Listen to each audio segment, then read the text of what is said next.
साध्वी प्रेम बाइसा को डेक्सोना और डायनापार इंजेक्शन लगाते हैं, जिसकी वजह से साध्वी की 20 मिनट के बाद ही दुखद मौत हो जाती है। करीब 35 से ज्यादा सैंपल्स जुटाए गए ताकि कोई भी बारीक जानकारी या एंगल छूट ना जाए जांच में। एक साध्वी जिनकी ओजस्वी वाणी से लाखों लोग उनके कायल थे, एक साध्वी जिनकी कथाओं में लाखों हजारों की भीड़ उमड़ा करती थी, एक साध्वी जिनकी राजस्थानी भाषा के भजन और कथा वाचन से हजारों लाखों लोग भक्ति मार्ग पर चल पड़े थे।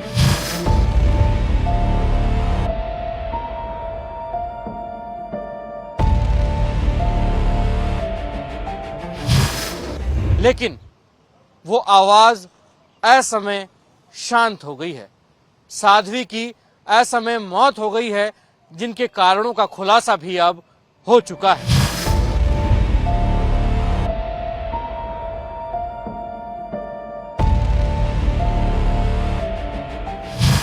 नमस्कार, आपके साथ हूं मैं लखवीर सिंह शेखावत और लेट्स डिकोड के आज के इस एपिसोड में हम बात करेंगे राजस्थान की प्रसिद्ध कथावाचक रही और मरुधरा की मॉडर्न मीरा के नाम से विख्यात साध्वी प्रेम बाइसा की असमय हुई मौत की।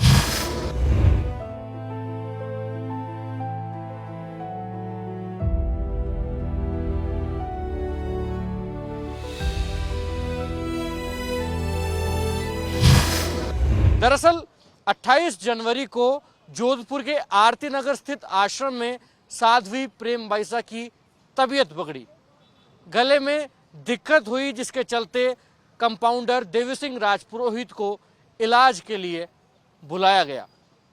देवी सिंह राजपुरोहित जो कि जोधपुर के प्रतिष्ठित मथुरादास माथुर अस्पताल में नर्सिंग कर्मी के रूप में सेवाएं देते हैं, वो पूर्व में भी साध्वी प्रेम बाइसा को उपचार दे चुके थे।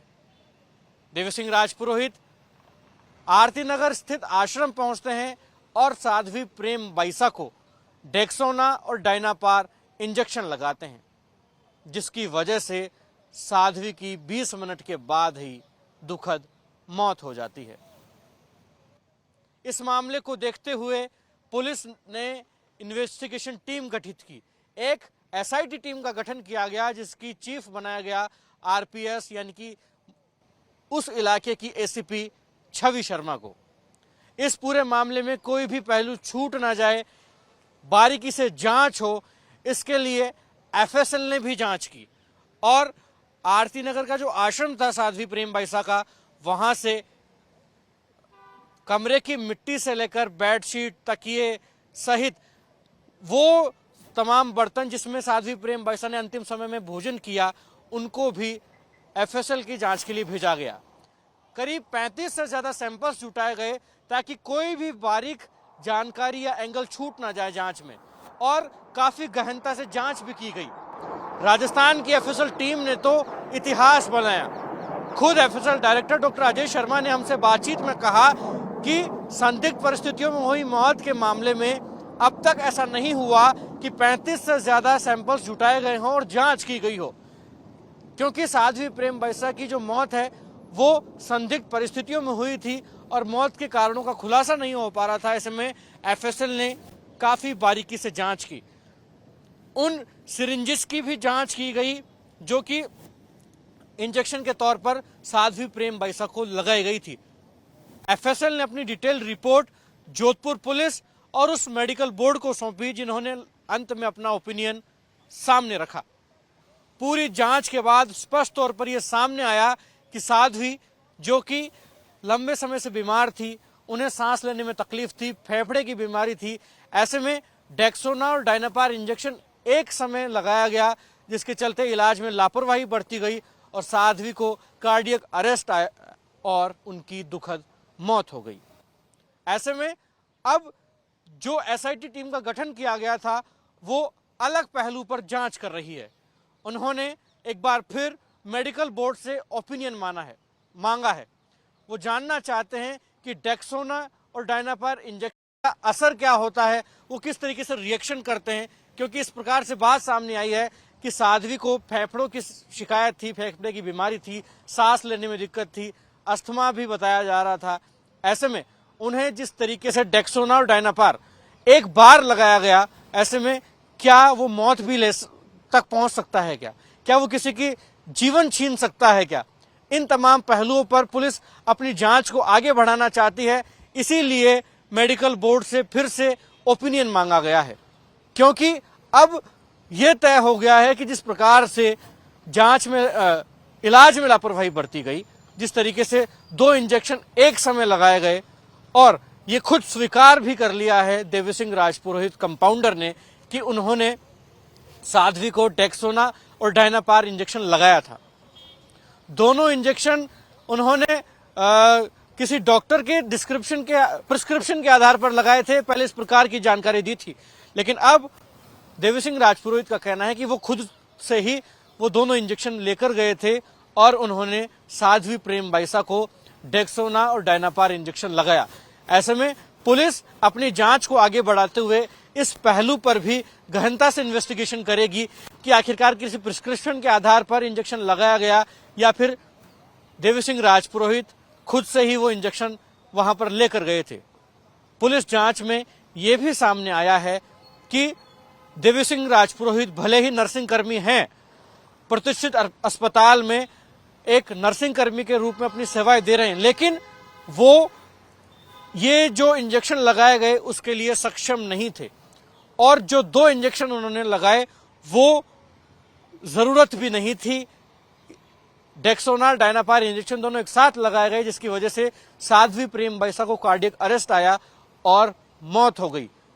ऐसे में इस प्रकार की बात भी सामने आ रही है कि जो देवी सिंह राजपुरोहित कंपाउंडर है, उनका उद्देश्य किसी भी प्रकार से ऐसा नहीं था, लेकिन समझ की कमी होना और लापरवाही का कारण सामने आ रहा है, जिसकी वजह से साध्वी प्रेम बाइसा की असमय मौत हो गई है। और अब पुलिस वापस से मेडिकल बोर्ड का ओपिनियन जान रही है और उसी आधार पर अपनी इन्वेस्टिगेशन को और जांच को आगे बढ़ाएगी, और उसके बाद ही न्यायालय में तमाम साक्ष्य, सबूत और अपनी डिटेल रिपोर्ट को सौंपा जाएगा, जिसके बाद ये बताया जा रहा है कि मेडिकल अधिनियम और तमाम कानूनी प्रावधान के तहत साध्वी प्रेम बाइसा को इंजेक्शन लगाने वाले कंपाउंडर देवी सिंह राजपुरोहित पर ठोस से ठोस सजा तय की जाएगी।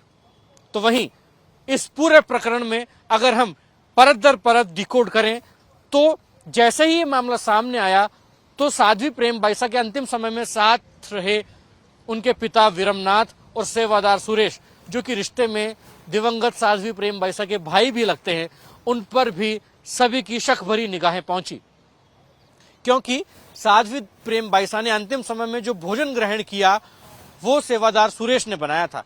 ऐसे में प्रथम दृष्टया सभी को ये लगा कि उस भोजन में कुछ जहर मिला दिया गया होगा, लेकिन जांच में स्पष्ट हो गया कि किसी प्रकार का जहर साध्वी प्रेम बाइसा को दिया ही नहीं गया था।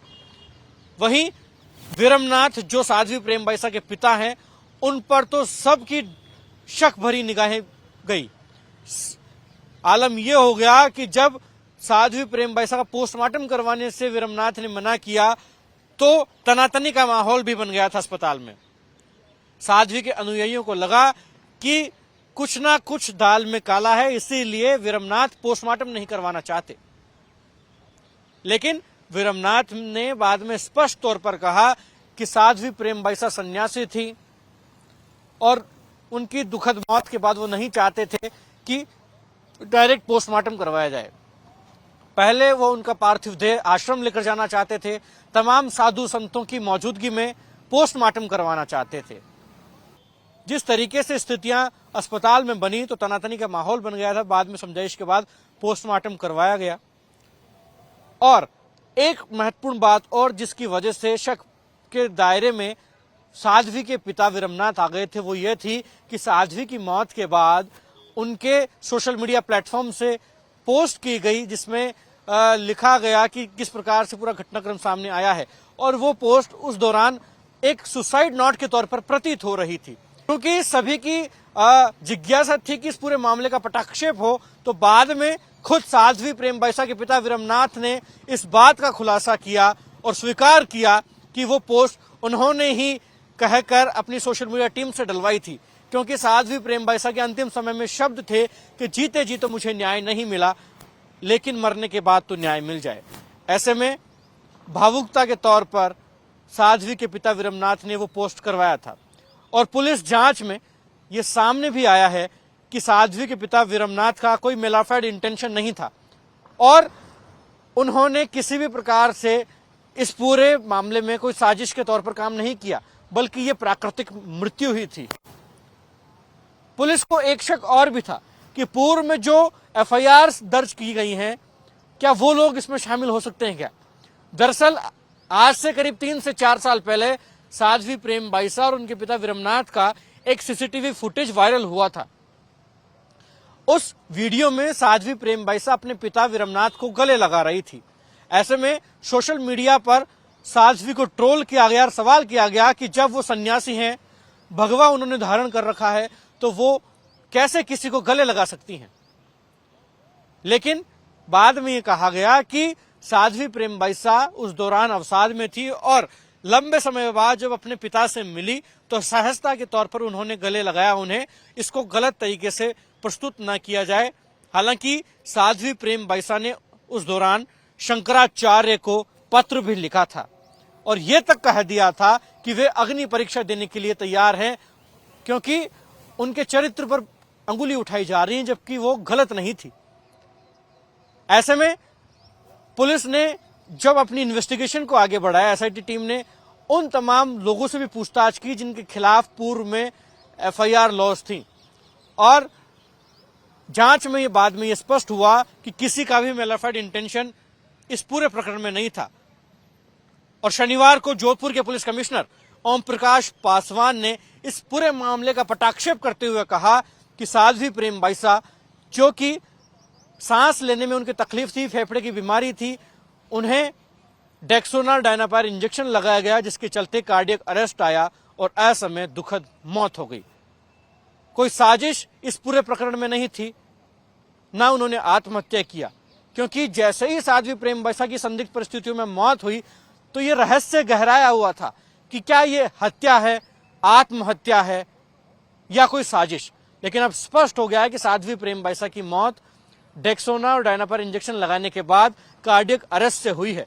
ऐसे में पुलिस की जो जांच है वो अभी भी थमी नहीं है, समाप्त नहीं हुई है, बल्कि पुलिस हर एंगल पर पहुंचने का प्रयास कर रही है और इसीलिए मेडिकल बोर्ड का ओपिनियन एक बार फिर से मांगा गया है कि क्या डेक्सोना डायनापायर इंजेक्शन एक साथ लगने से उसका क्या क्या रिएक्शन होता है, क्या असर वो बॉडी पर करता है, और उसके बाद कंक्लूजन पर पुलिस पहुंचेगी और न्यायालय में तमाम रिपोर्ट और साक्ष्य प्रस्तुत किए जाएंगे, जिसके बाद न्यायालय कोई सजा तय करेगा कंपाउंडर देवी सिंह राजपुरोहित पर, जिन्होंने डेक्सोना और डायनापायर इंजेक्शन साध्वी प्रेम बैसा को लगाया।